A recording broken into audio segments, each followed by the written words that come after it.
Hey guys, welcome to the second lesson in Mendelian genetics. I have two goals for this lesson. First off, I want you guys to be able to predict the probability of genotypes and phenotypes with more than one trait.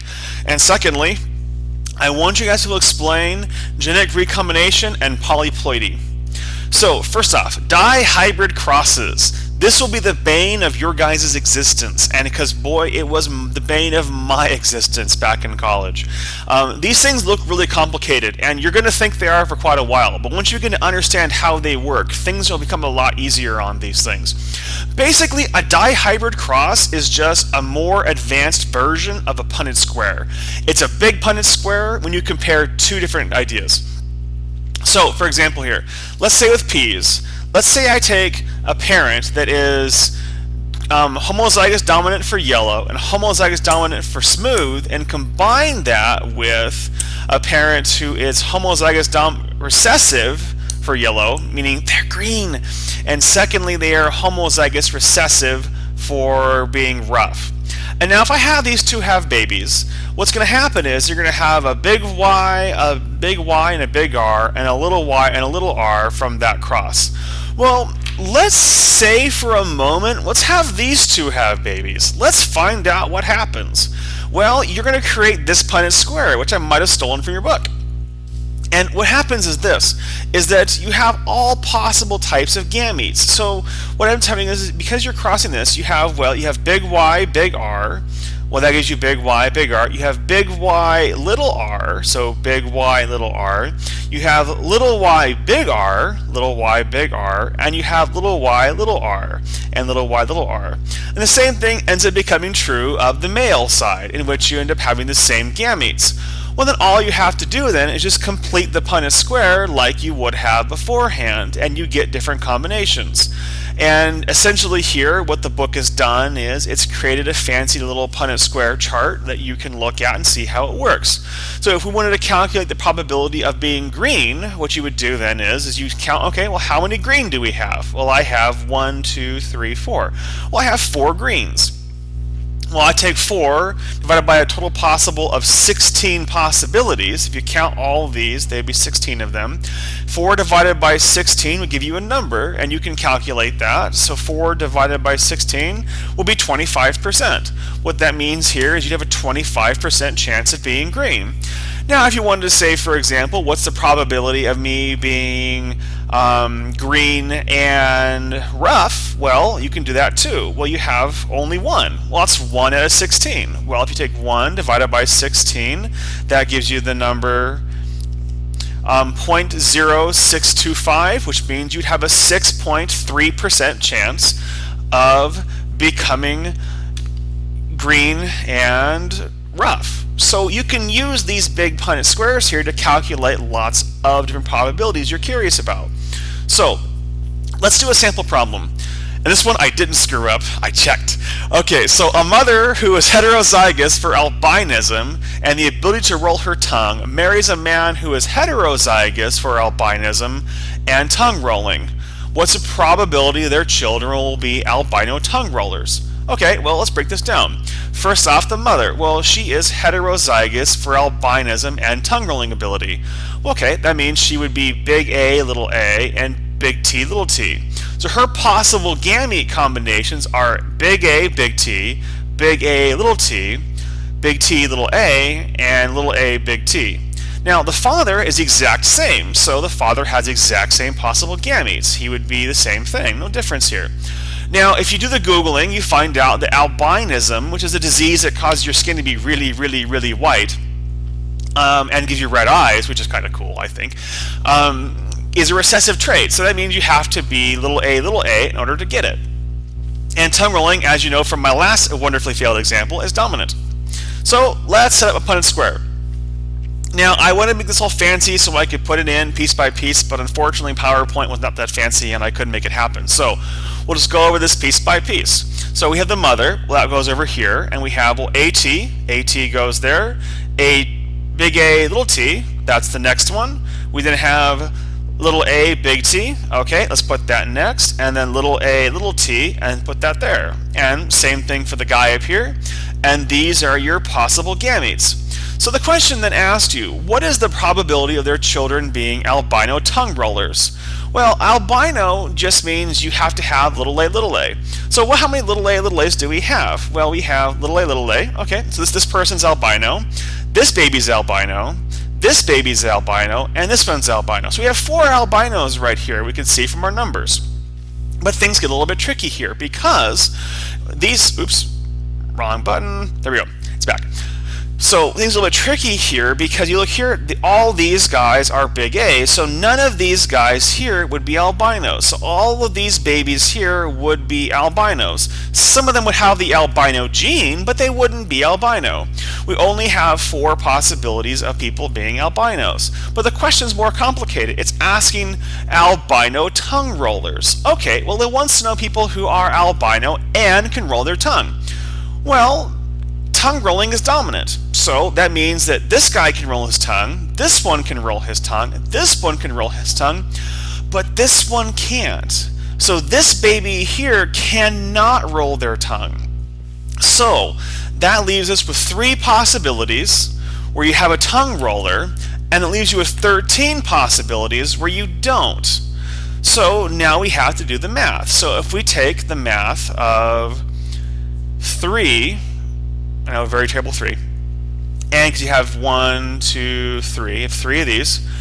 If you have 3 of these guys, because you want to have tongue rollers, and you have a total of 16 possibilities. If you count this, 4 by 4 is 16. You have 16 possible choices. That gives you 3 divided by, wrong button, 3 divided by 16. Well, if we do the math on that on your calculator, do 3 divided by 16, that gives you 18.8%. 18.8%. Which means this couple right here, this mom and dad, would have an 18.8% chance of having a child who is an albino tongue roller. And this is how you guys do this, guys. It seems really complicated, and at first it's going to be very complicated. This used to be the bane of my existence in genetics, but once I figured out the rules behind it and how it worked, it actually became pretty simple, and now I can do it on a PowerPoint slide talking to hundreds of people or hundreds of students. So there you go, guys. There is your dihybrid cross. I will give you plenty of examples at least to practice with later on. You'll be doing your own. So make sure you get plenty of practice because this is on your Tassili exam. Mr. Salim has told me I must teach you guys how these work because if you don't know how to do them, you will fail them on your Tassili. So here they are. Learn how to do it. It's important. Okay, now one thing about this, guys, and this is a question you might get on Tassili, which is why I'm putting it here. Now, when you have a situation where you have a pair of heterozygotes, we go back to here on this one here. When you have a pair of heterozygotes, which would be this group right here, because you have heterozygotes, so big Y, big R, little r, and you make them have babies, you get a special ratio of what's called 9-3-3-1. What this basically means is that whenever you have that pattern, you always get the ratio 9-3-3-1. And I would like to go into more detail about why this is. I just don't think we have time, and I just don't think it's going to be important for this class. But it's one of those things that if we have time to go to dig deeper into Mendelian genetics later on, then I would love to show you guys why this is, because at the end of the day, this magical ratio number of 9-3-3-1 is exactly how Gregor Mendel discovered his rules of inheritance. And it's one of those situations that he used this magical ratio to figure it out, because when he discovered he crossed heterozygotes together, he found out he always got this ratio. And that ratio in math shows you something. It shows you that basically you have this type of relationship right here. So it really helped him to understand how the whole process worked. Now, you don't have to know much about this, just know that it exists, and if you ever see on your Tassili exam a question about heterozygoses and dihybrid crosses are doing something, chances are the question's 9-3-3, answer's 9-3-3-1. It almost always is, because teachers love to put this question on exams for some weird reason. I don't know why. Okay, now to move away from dihybrid crosses, let's go into something called genetic recombination. This is a fancy idea. Really all it says is that after independent assortment, so once the chromosomes have separated right here, the chromosomes are new. this is one of those questions I asked you guys on one of the practice quizzes beforehand, and it caused some students some trouble because students weren't quite sure what the answer to this question was. But the chromosomes are different. Whenever you are making new chromosomes, we call that genetic recombination. So these new chromosomes have been said to be genetically recombined. Now, genetic recombination just doesn't work with meiosis. If I go through and change the chromosome of a baby using gene modification techniques, I'm also practicing genetic recombination. So it's just one of those key terms that says you have changed the chromosomes. That's it. Pretty simple. Polyploidy.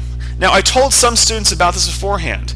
Basically, it's a fancy way of saying that some organisms have more chromosomes than just the 2 we talked about. Now, you know humans are 2N. But humans and other animals can only be 2N. However, some organisms get weird. Like sugarcane. Sugarcane can be 8N. Wheat can be 6N. Oats can also be 6N. And strawberries, num num num. These things here can be 8N. So polyploidy is a fancy way of saying some organisms can have more than one chromosome, be more than just 2N, the diploid that we have. Okay, last one, pedigrees, and you will have to make one of these later, so make sure you pay attention to this part really well. A pedigree is just a chart that tracks genetic conditions. So this one on the right here is a sample for a recessive trait, where somebody who is, if we look right here, if you're female and you're dark, that means you have the trait. So this trait could be, let's say it's albinism. So let's say this person's an albino. That's a terrible A, let's get rid of it, bad A.